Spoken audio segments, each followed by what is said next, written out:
공부에는 왕도가 없다. 공부에는 순서가 없다. 나는 반드시 합격한다. 매일 저녁 귀간주한다.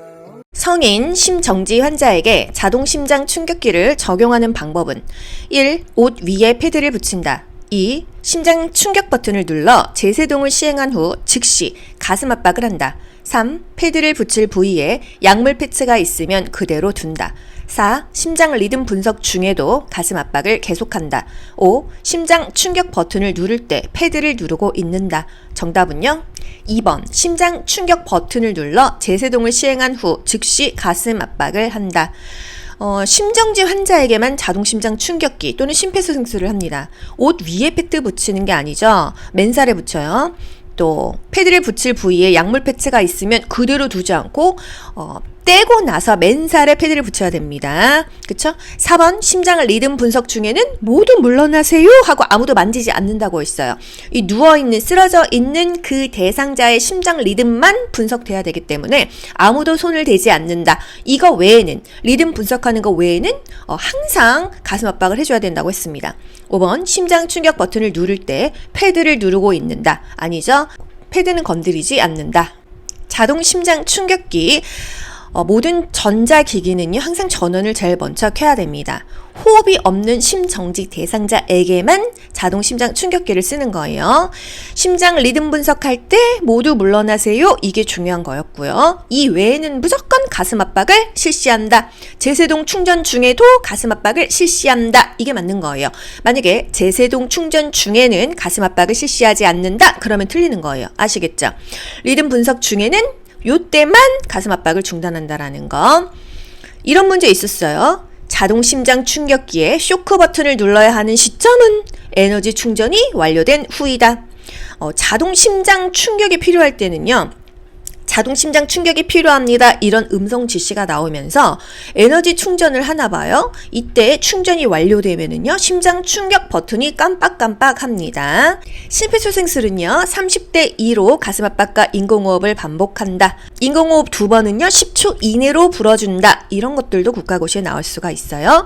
자동 심장 충격기는 2분마다 심장 리듬을 분석해서 반복한다. 심폐소생술은 119 구급대가 현장에 도착할 때까지 지속되어야 한다.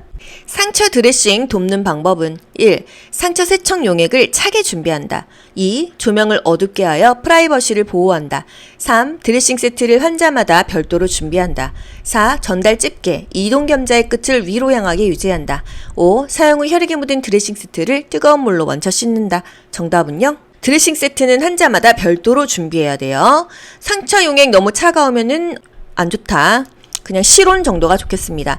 조명은 환하게 해야 상처 드레싱이 잘 된다는 거.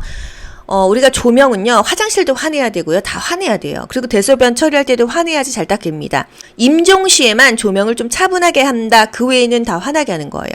전달 집게, 이동 겸자의 끝은 아래를 향하게 유지한다. 그랬어요. 사용 후 혈액이 묻은 드레싱 세트. 혈액, 체액, 단백질은요, 찬물로 먼저 씻어야 됩니다. 뜨거운 물에 응고가 되거나 얼룩이 지기 때문에 항상 찬물로 먼저 해라. 이게 그렇게 중요한 거 아니겠어요?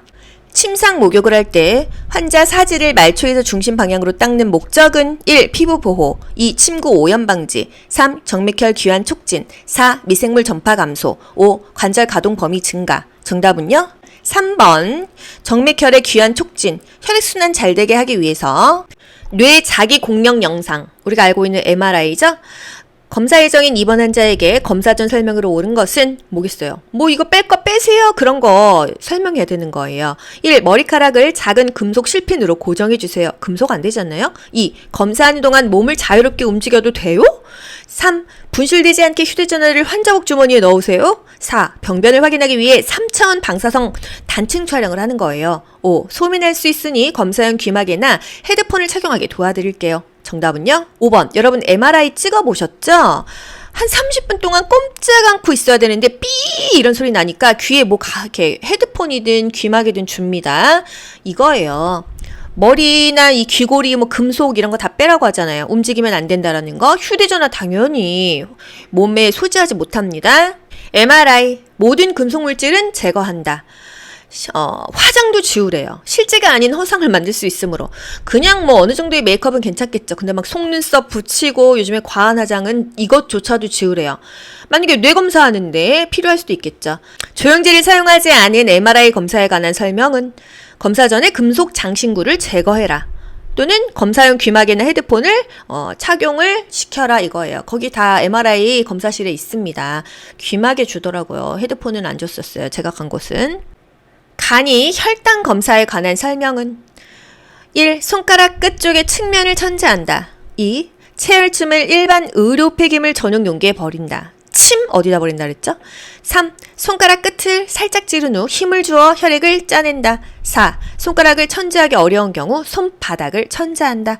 5. 천재할 부위를 닦은 알코올이 남아있는 상태에서 천재한다. 정답은요? 정답 1번 손가락 끝. 이 측면을 천재하는 게 맞습니다. 천재가 뭐예요? 구멍 뚫는 거. 혈당 검사하려면 구멍 뚫어야 될 거 아니에요. 체혈침은요? 이런 침은요? 어디다 버려요? 손상성 폐기물 노란 통에 버린다고 했어요. 손가락 끝을 찌른 후 이게 힘을 줘서 짜내는 게 아니에요. 어느 정도 손을 문질문질 한 다음에 피를 톡 떠트려 줍니다. 물론 현실에선 짜내기도 하는데 손가락을 천재하기 어려운 경우 손바닥을 천재하지 않습니다. 이렇게 조물조물 따뜻하게 만들어줘요. 천재의 부위를 닦은 알코올솜이 남아있는 상태에서 천재한다. 이 알코올이 휘발돼야 이게 소독이 되는 거예요. 이게 다 날아가고 나서 뚫어줘야 됩니다. 알코올이 남아있는 상태에서 안 좋아요. 그래서 여러분이 일하시면서 엉덩이에 주사를 때도 마찬가지예요. 알코올이 휘발돼야지 소독이 되는 것입니다. 집에서 포비돈 같은 거 바르죠? 포비돈도 그게 휘발될 때 멸균이 되니까 마른 상태에서 하시면 되겠습니다. 이런 식으로 혈당 검사를 해요. 이 피를 무슨 이 리트머스 종이 같은 데 대면은 혈당이 얼마가 이렇게 나와요. 영아 심폐소생술 방법은 성인이 아니고요. 영아예요. 0에서 1세죠. 1. 등을 두드려 의식을 확인한다. 2. 목을 과신전하여 기도를 개방한다. 3. 분당 100에서 120회의 속도로 가슴을 압박한다. 4. 목 동맥을 촉지하여 맥박을 확인한다. 5. 가슴을 압박할 때는 검상돌기 아래 부위를 누른다. 정답은요? 3번 분당 100에서 120회의 속도로 가슴을 압박한다 되겠습니다. 국가고시는요. 보기 5개를 다 몰라도 이 중에 하나만 확실하면은 그걸 답으로 체크하시면 맞는 거예요. 내가 다 알고 풀 수는 없거든요. 그런 식으로 정답을 맞추는 연습을 하셔야 돼요.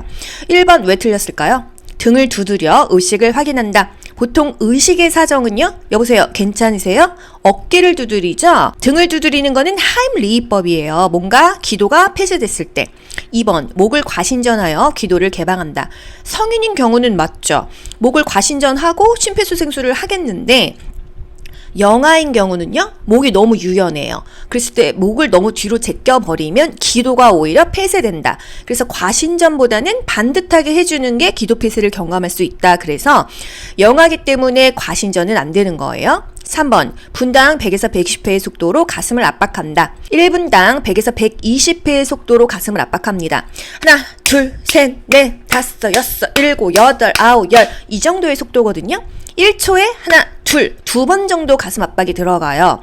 1분은 60초죠. 60초 곱하기 2니까 120회 정도는 눌러줘야 되는 것입니다. 그래서 분당 100에서 120회의 속도로 가슴을 압박한다. 숫자를 꼭 암기하지 못해도 연결을 하는 거예요. 4번 목동맥을 촉지하여 맥박을 확인한다. 목동맥이 경동맥이죠. 성인이나 소아 같은 경우 경동맥, 목동맥에다가 맥박을 측정합니다. 쇼크 시 또는 심폐소생술 시. 하지만 유아는요, 목이 너무 짧아요. 그래서 팔, 상안 동맥에다가 맥박을 확인하겠어요. 5번, 가슴을 압박할 때 검상돌기 아래 부위는 누르지 않는다. 우리 이런 거 배운 적 있습니다. 그래서 정답 3번, 분당 100에서 120회 정도의 속도로 가슴 압박을 한다. 아는 것을 답으로 체크하시면 돼요. 심폐소생술도 중요한 거 뭐 있어요? 성인은 5cm는 들어가라. 영아는 손가락 2개로 하죠. 심폐소생술을 4cm 정도만 들어가야 된다 이거예요. 가슴 압박 속도 1분에 100에서 120회 정도. 중단 시간은 10초를 넘기면 안 된다. 자동 심장 충격기를 쓰던 심폐소생술을 계속하던 가슴 압박은 계속 해줘야 된다 이거예요. 심폐소생술 성인은 무조건 가슴 압박 때 인공호흡을 30대 2로 합니다. 누가? 구조자가. 사람이 쓰러졌어요. 그러면 구조자가 갔을 때 무조건 성인은 30대 2로 가슴 압박 30번, 인공호흡 2번 반복하는 건데 영아나 소아일 때, 아기들일 경우에는요. 한 명이 가면은 30대 2로 하는데 의료 제공자 2명이 갔어요. 그러면 이 아기를 15대 2로 심폐소생술 한대요. 아시겠죠? 성인은 무조건 30대 2이고요. 소아나 아기, 영아일 때는 둘 다 의료 제공자가 구조자로 갔을 때 15대 2로. 공부에는 왕도가 없다. 공부에는 순서가 없다. 나는 반드시 합격한다. 매일 저녁 귀간주한다.